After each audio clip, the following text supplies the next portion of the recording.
Writing skill চ্যানেলে সবাইকে স্বাগতম। আজকে আমাদের তৃতীয় ক্লাস অ্যাক্টিভিটি করব আমরা 1.3.3। আমরা প্রথম চ্যাপ্টারে আছি। তো এখানে যে ইনস্ট্রাকশনটা আছে সেটা কি আমরা একটু পড়ে নিই। Read the following text, then discuss in pair or groups to identify the fact and opinions in the text. Afterwards, write down the strategies you use to distinguish between fact and opinions. Finally, express how the writer's opinions influence your thoughts and opinions about the topics. নিচের টেক্সটগুলো পড়ো, তারপর জোড়ায় বা দলে আলোচনা করে ঘটনা, fact এবং মতামত ওপিনিয়ন চিহ্নিত করো। এরপর ফ্যাক্ট এবং ওপিনিয়ন আলাদা করে চেনার কৌশলগুলো লেখো। সবশেষে আলোচ্য বিষয় সম্পর্কে তোমার মতামতকে লেখকের মতামত কীভাবে প্রভাবিত করেছে তা প্রকাশ করো। ওকে, আমরা পড়াশোনায় আসি এখন। একদম টেক্সট ওয়ানে একজন ব্যক্তির ছবি দেখতে পাচ্ছি। তিনিও একজন আমেরিকান লেখক, নাম হচ্ছে আর্নেস্ট হেমিংওয়ে। তো ওনার সম্পর্কে টেক্সট আমরা একটু পড়ি। In 1954, Nobel Prize in Literature was awarded to the American author Ernest Hemingway 1899 to 1961, এটা হচ্ছে তার বয়স, for his mastery of the art of narrative demonstrated in The Old Man and Sea। 1954 সালে নোবেল সাহিত্যে Nobel পুরস্কার দেওয়া হয় Ernst হেমিংওয়েকে, যিনি একজন আমেরিকান লেখক। তো কেন দেওয়া হয় তাকে? ওল্ড ম্যান অ্যান্ড সি নামক বৃদ্ধ মানুষ এবং সাগর এটা নামে তিনি একটি উপন্যাস রচনা করেন। খুবই চমৎকার। এটা যদি তোমাদের কখনো পড়ার সুযোগ হয়, ইউ উইল ডেফিনেটলি এনজয়। এখানে বলা হচ্ছে কি, for his mastery of art of narrative, বর্ণনার, অসাধারণ বর্ণনার কৌশল। তারপরে সে কারণে ওনাকে দেওয়া হয় এই পুরস্কারটি, নোবেল পুরস্কার। And for the influence that he has exerted on the contemporary style, সমসাময়িক লেখার স্টাইলের মধ্যে তিনি বিশাল একটা প্রভাব রাখেন। ওনাকে অনেকেই পরে অনুকরণ করে তার স্টাইলে মানে ঘটনা বর্ণনা করে অনেক উপন্যাস লিখেন। Unwilling to travel to Stockholm after two nearly fatal plane crashes, Hemingway asked John C. Cabot, the United States ambassador to Sweden at the time, to read his acceptance speech. ওনাকে যেহেতু পুরস্কার গ্রহণ করার জন্য ওনার যাওয়ার কথা ছিল হচ্ছে স্টকহোমে। স্টকহোম হচ্ছে সুইডেনের রাজধানী। তো সেখানে ওনার যাওয়ার কথা ছিল, বাট তিনি যাননি কেন? তার এর আগে তিনি দুইবার খুবই মানে অল্পের জন্য বেঁচে যান, দুইবার প্লেন ক্রাশ হয়, তিনি বেঁচে যান। তো সেজন্য পরে সেই দেশে স্টকহোমে অবস্থিত আমেরিকার যিনি রাষ্ট্রদূত ছিলেন জন সি কেবট, ওনার কাছে একটা সেই অনুষ্ঠানে পড়ার জন্য, পুরস্কার গ্রহণ অনুষ্ঠানে পড়ার জন্য একটা বক্তব্য লিখে দেন। তিনি সেটা পাঠ করেন। অ্যাকসেপ্টেন্স স্পিচ হচ্ছে যারা পুরস্কার দেয় তাদেরকে ধন্যবাদ দিয়ে যে তোমার বক্তব্য দেওয়া হয়, সেটাই হচ্ছে পুরস্কার গ্রহণ অনুষ্ঠানের acceptance speech. This acceptance speech is considered one of the best ever. বলা হচ্ছে উনি যে বক্তব্যটা দেন, লিখে দেন ওখানে, সেটা হচ্ছে একেবারে এখন পর্যন্ত সময়ের সেরা বলা হচ্ছে। This is what he wrote. তিনি যা লিখছিলেন: having no facility for speech making and no command for oratory nor any domination of rhetoric, I wish to thank the administrators of the generosity of Alfred Nobel for the prize. আচ্ছা, এখানে বলা হচ্ছে প্রথমে নিজেকে যেহেতু বড় মনের মানুষ, নিজেকে একটু ছোট করে বলছেন যে আমার অতটা কথা বলার বাগ্মিতা নেই, অত বড় দক্ষতা নেই, আমার এত সুন্দর করে কথা বলতে পারি না। তো তারপরও I wish to thank the administrators of the generosity of the Alfred Nobel for the prize. এই পুরস্কারটা দেওয়ার জন্য আমি প্রথম আলফ্রেড নোবেলের মহানুভবতা ও উদারতাকে এখানে ধন্যবাদ জানাচ্ছি। থ্যাংক দ্য অ্যাডমিনিস্ট্রেটরস, তারপরে সাথে এখানে যারা অ্যাডমিনিস্ট্রেটর আছে অর্থাৎ নোবেল কমিটিতে আছে তাদেরকেও তিনি ধন্যবাদ জানালেন। No writer who নোস the great writers who did not receive the prize can accept it other then with humility. No writer who নোস the great writers who did not receive the prize can accept it other then humility. অন্য যে যারা বড় লেখক আছে, যারা পুরস্কার গ্রহণ করেননি, ক্যান অ্যাকসেপ্ট ইট, এটা গ্রহণ করতে পারে, আদার দেন উইথ হিউমিলিটি। এরকম আমি যেরকম এরকম ছোটোখাটো মানুষ, এরকম ছোটো মানুষ, মানে যদিও তিনি তাকে একটু ছোটো করে বলছেন কি, এটা বড় মানুষরা যখন পুরস্কার গ্রহণ করে তাদের অনেক সম্মানের সাথে পুরস্কার গ্রহণ করে, এরকম বড় মানুষদের সাথে আমিও পুরস্কার গ্রহণ করতে, এটা বড় পুরস্কার গ্রহণ করতে যাচ্ছি তাতে মানে সম্মানিত বোধ করছি, এটাই তিনি বুঝাচ্ছেন। That is no need to list this writer, এই ধরনের লেখকদের এখানে তালিকা করার কোনো দরকার নেই। Every one here may make his own list according to his knowledge and his conscience, সবাই যে যার মতো এরকম তালিকা করতে পারে, সবার নিজের জ্ঞান এবং বিবেক দিয়ে। It would be impossible for me to ask the ambassador of my country to read a speech in which a writer said all of the things which are in his heart. মানে এটা প্রায় আমার পক্ষে অসম্ভবই ছিল একজন রাষ্ট্রদূতকে বলার জন্য, যে আমার দেশের রাষ্ট্রদূতকে বলার জন্য যে আমার পক্ষে আমি আমার মনে যা কিছু আছে সমস্ত কিছু লিখে দিয়েছি, সেটা তিনি ওই প্রোগ্রামে পড়বেন। Things may not be immediately discernible in what a man writes, and in this sometimes he is fortunate, but eventually they are quite clear, and by this the degree of alchemy that he possesses he will endure or be forgotten. মানে একটা কঠিন মানে বড় দার্শনিকের মতো কথা বলা, মানে এটা বোঝার উপায় নেই যে একজন মানুষ কি নিয়ে লেখে, এবং কখনো কখনো তিনি খুব ভাগ্যবান বা ঘটনাক্রমে বলা হচ্ছে যে সেগুলো লেখাটা দে আর কোয়াইট ক্লিয়ার, লেখার বিষয়টা খুবই পরিষ্কার থাকে। By this the degree of alchemy that he possesses he will endure or for be forgotten. তারপরে যা কিছু লেখেন সেটা অনেক সময় স্মৃতিতে থাকে, আবার স্মৃতিতে থাকে না, বা কখনো কখনো তিনি ভুলে যেতে পারেন, বা তাকে সেটা সহ্য করতে হয়। এ ধরনের একটা মানে অনেকটা হাইপোথেটিক মানে অনেক হাই থিঙ্কিংয়ের কথা বলছেন। Writing at it's best is lonely life. যারা খুব লেখালেখি করে, লেখকরা বা লেখার অভ্যস্ত আছে, তারা খুবই নিঃসঙ্গ জীবনযাপন করেন। Organisations for writers palliate the writers loneliness. লেখকদের এখানে যারা যে সংগঠনগুলো আছে, তারা লেখকদের এই দুঃখ কষ্টটাকে অনেকটা রিডিউস করার চেষ্টা করেন, কমানোর চেষ্টা করেন। But I doubt if they improve his writing. কিন্তু এই ধরনের বিভিন্ন মোটিভেশনের কাজ করে সংগঠন, যে লেখকের সংগঠন যে কাজগুলো করে থাকে, এগুলো আসলে লেখকের লেখার ক্ষেত্রে কোনো ইমপ্রুভ কিছু করেন কিনা তিনি ডাউট করছেন, সন্দেহ করছেন। He grows in public stature as he sheds his loneliness and often his work deteriorates. দেখা গেছে খুবই জনপ্রিয় লেখক, একদম মানুষের মধ্যে খুবই একেবারে অনেক উচ্চ পর্যায়ের উচ্চ মর্যাদার মানুষ, কিন্তু তিনি নিজে নিজে ভিতরে ভিতরে অনেকটা একাকিত্ব বোধ করেন। অফেন হিজ ওয়ার্ক ডিটেরিয়েটস, মাঝে মধ্যে তার লেখা খুব খারাপ হয়ে যায়। ডিটেরিয়েট হচ্ছে খারাপ হয়ে যাওয়া বা মান পড়ে যাওয়া। For he does his work alone, তিনি তার কাজটা একা করতে থাকেন। And if he is good enough writer he must face eternity or the lack of it each day.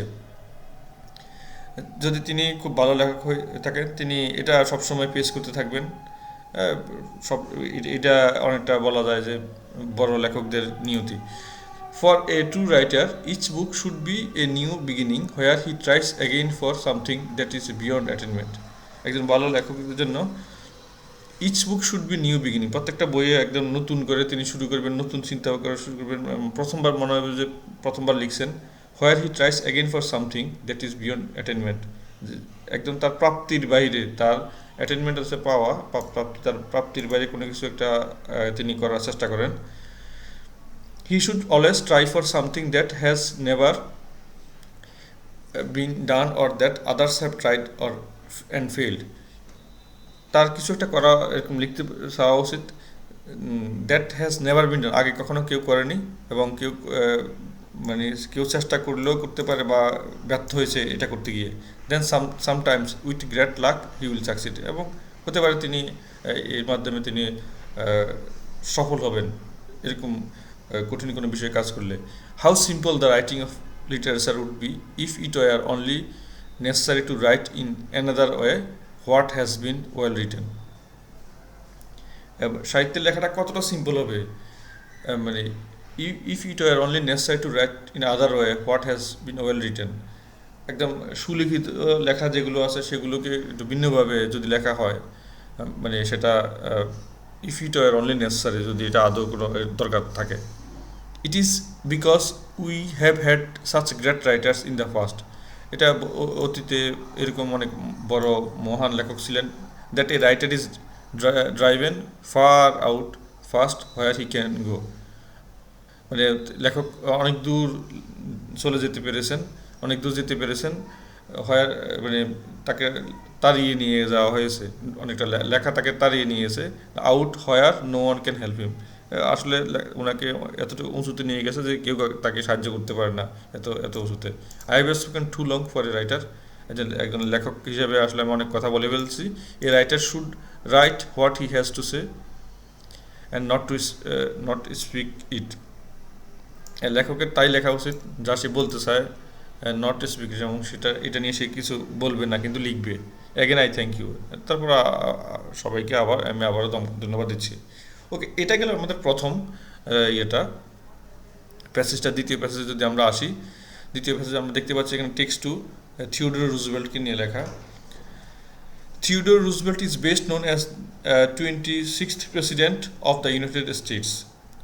Theodore Roosevelt হচ্ছেন যে ব্যক্তি ছবিটি দেখতে পাচ্ছি, উনি হচ্ছেন থিওডোর রুজভেল্ট। তিনি আমেরিকার 26তম প্রেসিডেন্ট ছিলেন। But this dynamic multi talented charismatic man become a hero to millions of Americans for many other reasons.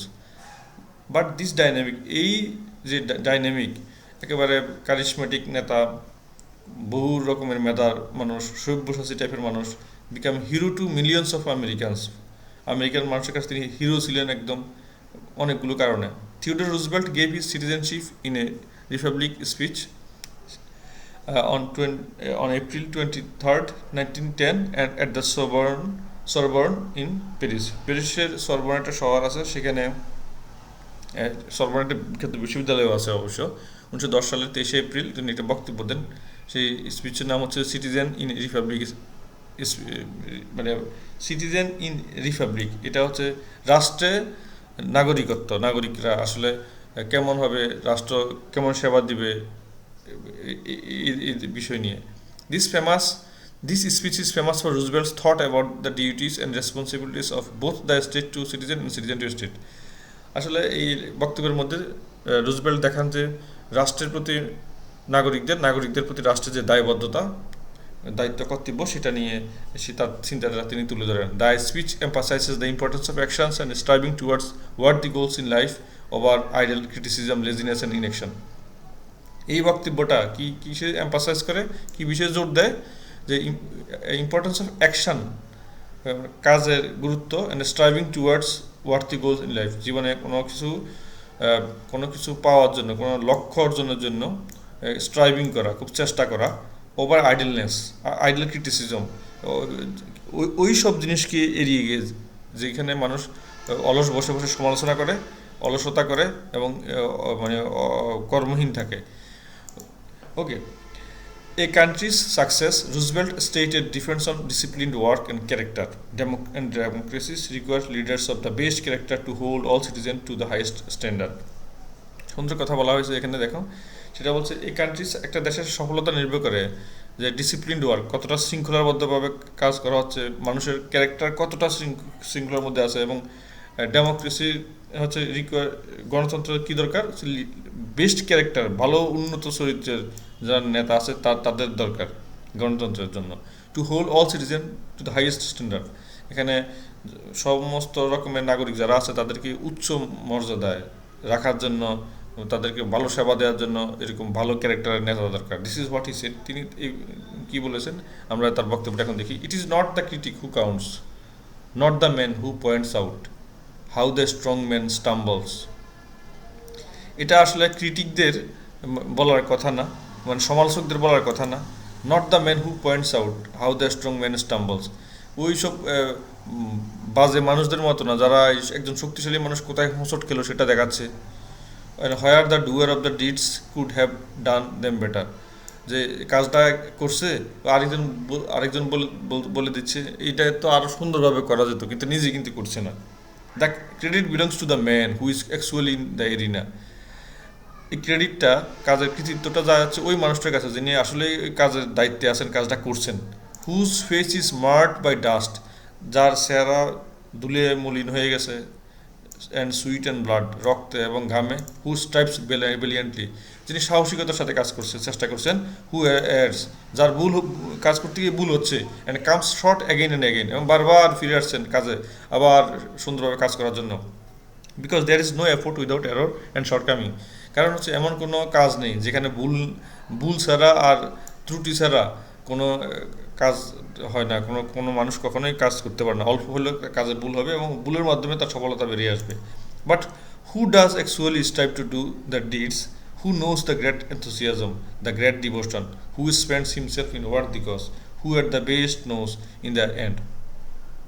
এরপরে দেখছে but who does actually strive to do the deeds, যারা সত্যিকারে কাজ করার স্ট্রাইভিং করে অর্থাৎ চেষ্টা করে, who knows the great enthusiasm, যাদের মধ্যে খুবই উচ্ছ্বাস আছে কাজ করার বিষয়ে, দ্য গ্রেট ডিভোশন, একেবারে কাজের প্রতি ভক্তি আছে, হু spends himself in word cause, যিনি তার একদম তার যোগ্যতম একটা খুব ভালো কাজের মধ্যে নিজেকে নিবেদিত করেছেন, who at the best knows in the end, এবং তারা খুব ভালো করে জানেন অবশেষে the triumph of high achievement, মানে একদিন সর্বোচ্চ অর্জনের বিজয় হবে, এত কষ্ট করে, and who at the worst, এবং সবচেয়ে যদি খারাপ হয়ে যায় কোনো কিছু পারফরমেন্স, ইফ হি ফেলস, যদি সে ব্যর্থ হয়, at least fails while daring greatly, যদিও সে ব্যর্থ হয় অন্তত সে বলতে পারবে যে আমি কাজ করতে গিয়ে ব্যর্থ হয়েছি সাহসিকতার সাথে, so that his place shall never be with those cold and timid sols who no neither victory নর ডিফিট। শুধুমাত্র তারপরেও ওই ওই ওই যারা অলস সমালোচনা করে সেই সব মানে একদম ঠান্ডা ভীতুর মনের মানুষদের মতো না, যারা কোনো দিন কাজও করে না, যারা কোনো পরাজিতও দেখেনি, কাজ করতে গিয়ে সফলতাও দেখেনি। ওকে, অনেক আমরা দেখতে পেলাম অনেক হাই থটের কথা আর কি। এনিওয়ে, এখন আমাদের এখানে কাজ হচ্ছে আমাদের কি বের করতে হবে, প্রথমে একটা লেখা থেকে ফ্যাক্ট বের করতে হবে, এরপরে মতামত বের করতে হবে, তারপরে হচ্ছে আমি কিভাবে মতামতটা বের করলাম সেটা, এরপরে হচ্ছে লেখকের মতামতটা আমাকে কেমনভাবে প্রভাবিত করেছে। ওকে, প্রথম আনসারটা বইতে করে দেওয়া আছে, তোমাদের সামনে যদি বই থাকে তোমরা দেখো তো, তোমাদের বইতে আশা করি সবার সামনে বই আছে, দেখো ওখানে কি বলা আছে দেখো। প্রথম কোশ্চেনটা করে দিয়েছে, ফ্যাক্ট দিয়েছে প্রথমটা ওরা, the 1954 Nobel prize in literature was awarded to the American author Ernest Hemingway. আর্নেস্ট হেমিংওয়েকে যে ওই যে আমরা প্রথম যে টেক্সটটা পড়ছিলাম সেখানে দেখো এই পুরস্কার দেওয়ার কথা ছিল, সত্য কথা। তো ফ্যাক্ট কীভাবে প্রমাণ করা যায়, এটা ডকুমেন্ট দেখলেই বুঝা যাবে যে হ্যাঁ উনি এত সালে পুরস্কারটা পেয়েছিলেন, এই জন্য এটা ফ্যাক্ট। এখন আসলে ওপিনিয়নটা কোনটা, organisation for the writers eight the writers loneliness but I doubt if they improve his writing. এই দেখো এই কথাটা আমরা মতামত হিসেবে নিয়েছি, যে লেখকের যে প্রতিষ্ঠান আছে সংগঠনগুলো আছে তারা লেখকদেরকে বিভিন্ন সময় মোটিভেশন দেয়, কিন্তু যেন মানে একাকিত্ব থেকে বের হতে পারে, কিন্তু আসলে সেটা ওই লেখকের লেখাকে কোনো ইমপ্রুভ করে কি না সেটা মানে হেমিংওয়ে খুবই ডাউট করছেন, সন্দেহ করছেন। তো এখন আমরা কীভাবে বুঝলাম, এই বলছে যে এটা যে ফ্যাক্ট আর এটা যে ওপিনিয়ন, আমরা কীভাবে বুঝলাম, এই কথাটা লিখতে হবে এখানে। The writer used I doubt which means the writer has shared his own opinion. ওই যে লেখার মধ্যে আই ডাউট আছে, আমার সন্দেহ, তাহলে এই যখন একজন মানুষ সন্দেহর কথা বলছেন, তাহলে এটা হচ্ছে এটা একজন মানুষ মতামত দেওয়ার সময় বলে যে আমার মনে হয়, আমার ধারণা, আমার সন্দেহ হয়, এই ধরনের কথা থাকলে এটা অবশ্যই মতামত। আচ্ছা, তো শেষ লাস্ট কলামে বলা হচ্ছে কি, the writers opinion has positively influenced my thought. আমার চিন্তাটাকে রাইটারের যে ওপিনিয়নটা খুব পজিটিভলি একদম মানে পজিটিভলি প্রভাবিত করেছে। আচ্ছা, 2 নম্বরটা এখন এগুলো হচ্ছে আমাদের করার কথা। আচ্ছা, আমরা দেখি 2 নম্বর হচ্ছে unwilling to travel to Stockholm. আচ্ছা, আমরা দেখি যে unwilling to travel to Stockholm after 2 nearly fatal plane ক্র্যাশেস, এই যে কথাটা আমরা পড়ছিলাম, উনি বিমান এর আগে 2বার ক্র্যাশ করছিল, ধ্বংস হয়ে গেছিলো, এই ভয়ে তিনি আর পুরস্কার নিতে স্টকহোমে যাননি, অর্থাৎ সুইডেনের রাজধানীতে যাননি। এই অংশটা হচ্ছে ফ্যাক্ট, এটা সত্যি ঘটনা, সে কারণে এটা ফ্যাক্ট। আর এখানে it would be impossible for me to ask the ambassador of my country to, এই অংশটুকু আমরা নিয়েছি প্যাসেজ থেকে। তাহলে এখন আমাদেরকে বলতে হবে যে এটাকে আমি কীভাবে বুঝলাম এটা যে ওপিনিয়ন, এই অংশটুকু মানে আমরা যে এখানে সবুজ দিয়ে সেটা কীভাবে বুঝবো, এই যে the writer used for me which means the writer has shared his own opinion, যে এখানে ফর মি যেহেতু বলা হয়েছে আর্নেস্ট হেমিংওয়ের, এটাকে আমরা বলতে পারি এটা মতামত। আচ্ছা, the writers opinions has strongly influenced my thought, এটা ওখানে পজিটিভলি আছে, আমরা এখানে স্ট্রংলি লিখলাম। আচ্ছা okay, for his mastery of the art of narrative demonstrated in Old Man and Sea, এই অংশটুকুতে এই অংশটাকে আমরা নিলাম হচ্ছে ফ্যাক্ট হিসেবে। এটা সত্যি ফ্যাক্ট, যেহেতু তার উপন্যাসের কথাটা বলা হয়েছে, এটা অবশ্যই ফ্যাক্ট, মানে গবেষণা ভিত্তিক।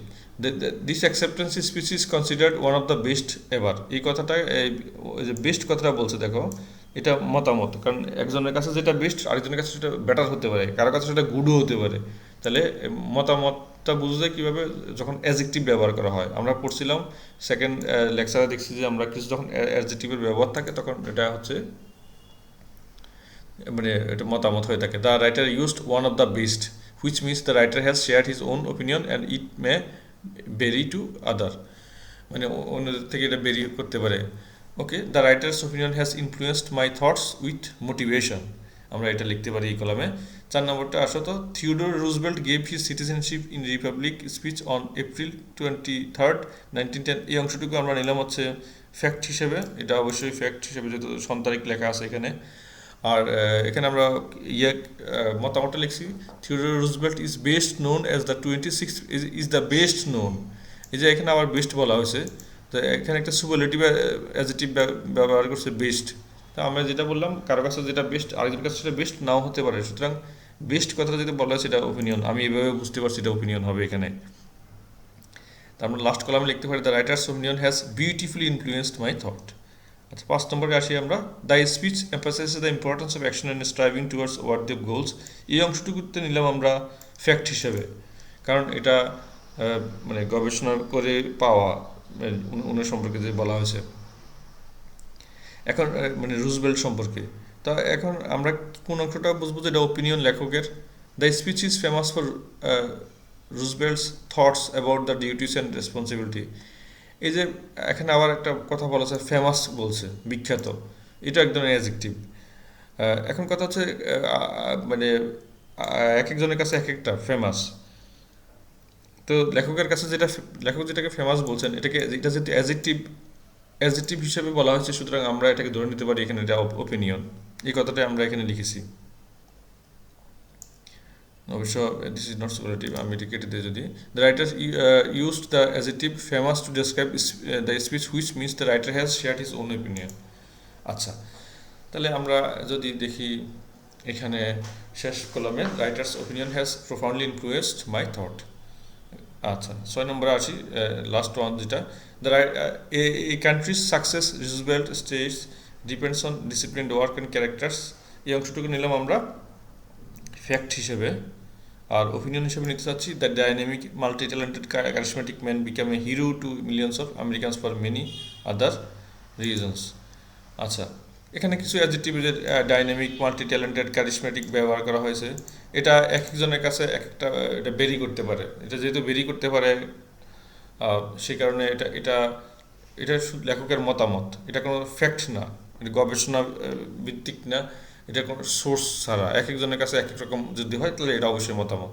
তাহলে the writers opinion has encouragingly influenced my thought.